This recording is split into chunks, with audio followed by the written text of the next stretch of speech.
Hello, this is my 34th speech. Today I'm going to be stepping away from politics and talking about my favorite book series that I'm reading at the moment. If you would like to read the series, I suggest not watching this video. Most people may know the Divergent series. There are 3 movies and 4 books. The movies are Divergent, Insurgent, and Allegiant, and the books are the same except the last book is called 4, which is 4's perspective of the other 4 books. I would definitely recommend the books over the movies because they are significantly better and go into much more detail than the movies. There are more characters in the books, and it explains the feelings and thoughts of the main character, especially, and some of the other characters in the books. I finished Divergent about 2 weeks ago, and then I got Insurgent. It took me about a week to read. It should have only taken me 3 days, but I couldn't read for a few days because I was unable to. I was busy, and then I finally finished it yesterday. The last book is called Allegiant. I'm hoping to get the last book next time I go to the library and finish the series. The books are written by Veronica Roth, and the movies are published by Lucy Fisher and Douglas Wick. For this speech, I'll talk about Divergent, and the next week I will talk about Insurgent. Divergent starts out with Beatrice Pryor, the main character, and the only city left that still survived in a war that destroyed the whole world. The city is inside a big, huge gate, and no one knows what's outside the gate because it is so tall. It's basically like everyone is trapped in this one city and cannot go outside. So no one knows what's out there except for what people are told. Beatrice starts out talking about the city and then the 5 factions, which is how their society is made up.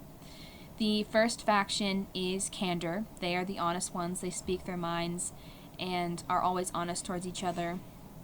They wear white shirts and black pants or skirts sometimes. Their symbol is uneven scales to show that the truth outweighs a lie. The next, there is Erudite. They are the smart ones. They value research and knowledge. They are the doctors and teachers. They wear all blue. Mostly the women wear blue dresses, or sometimes they'll wear blue pants and blue shirt, and it's the same for the guys. And their symbol is an eye. Then there is Amity. They are the kind ones. They value peace and community, and they are the farmers of the society. They grow all their crops around their houses and then bring them to the city for everyone else in the city. They are always happy and cheerful, and their symbol is a tree. Then there is Abnegation. And in my opinion, Abnegation would be the most depressing faction to be in because they wear very simple gray clothing, they wear very simple hairstyles, they live in very simple houses, almost like a gray box, and they eat very simple foods. The goal of all of this is to help them forget about themselves and to remember others first. This is the faction that Beatrice and her family are in.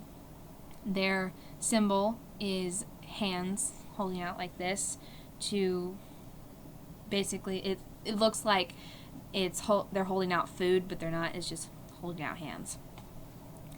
And last but not least, there is Dauntless. They are the brave ones, the police of the city, and they do very dumb and brave, thrill-seeking things. They wear all black. They have tattoos, piercings, they wear their hair as they want to, and their symbol is burning coals. At 16, every faction, all the 16-year-olds in every faction, take what is known as the aptitude test. The aptitude test tells you which faction you are best for, but you don't have to follow along with what the aptitude test says. You can choose any faction you want. You were required to take the aptitude test before. But there are some people in the society that are called divergents. They belong to more than one faction. They are basically multi-personality, and they are able to manipulate simulations that they have to go through during initiation.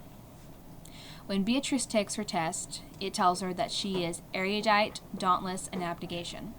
This means it'll be more difficult for her to figure out which faction she wants to belong to at the choosing ceremony. The choosing ceremony takes place after the aptitude test the next day.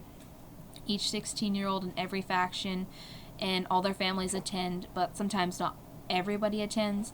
Most of the society attends, though. Beatrice has one brother. His name is Caleb. She has no idea what he's going to choose, but the night before, he tells her that she should think about herself, but also think about her parents, which isn't an abnegation attitude. If he was an abnegation, he would have told her to think about her family instead of saying also to think about herself. At the ceremony, Caleb chooses erudite. In their family, that really shocks them because their dad used to be erudite and left because he didn't like how the erudite people were. They're very arrogant, and they value knowledge way too much. They would destroy and kill people for knowledge.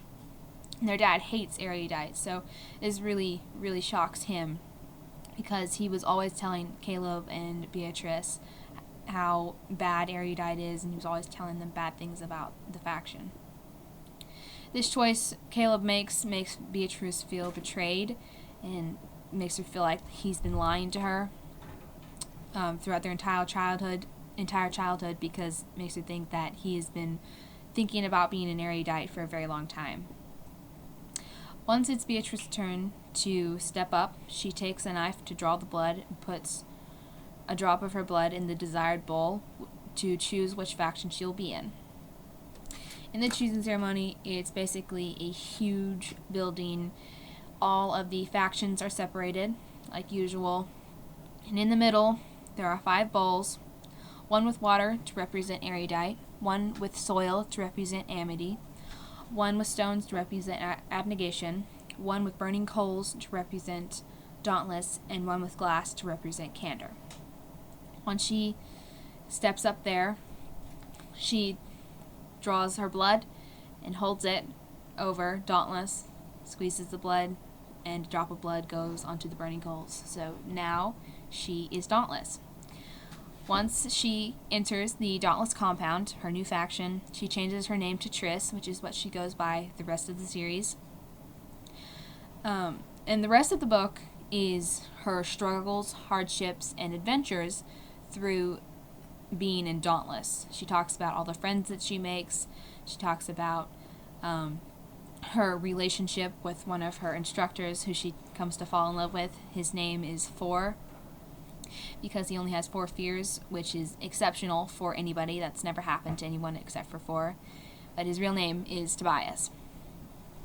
Towards the end of the book, the erudite launch an attack on abnegation and puts all the dauntless under simulation, so now the erudite have an army of dauntless soldiers. All of the dauntless, except for the Divergents, are under the simulation, except for the Divergents. They are awake, and they still act like they're under the simulation, so they can try to figure out a way to get everyone out.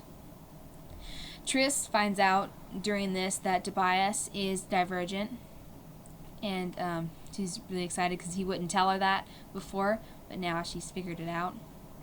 And Triss's parents, they die during the attack, and Caleb escapes the erudite and reunites with Triss. They save abnegation, but a lot of people die during the attack because of the dauntless that kill them. And now they are fugitives, so they escape to the Amity compound with Caleb, Peter, Triss's enemy, and he's also a dauntless. They both hate each other, and Caleb is always mean and annoying to Triss. And there's Marcus, an abnegation leader, and Tobias's dad, which happens to be one of Tobias's biggest fears. Because during his childhood, Tobias's father, Marcus, would beat him and tell him that it was for his own good to make him stronger and a better person. And then there's Triss and Tobias that all get on the train to go to Amity compound headquarters. The book ends with them on the train on their way to Amity. That's not all the book. It's just a short story of it. I really loved the book, and I encourage anyone to read it. It's absolutely fantastic. It's definitely my favorite books. This is my 34th speech. I hope you enjoyed, and I hope you have a wonderful day.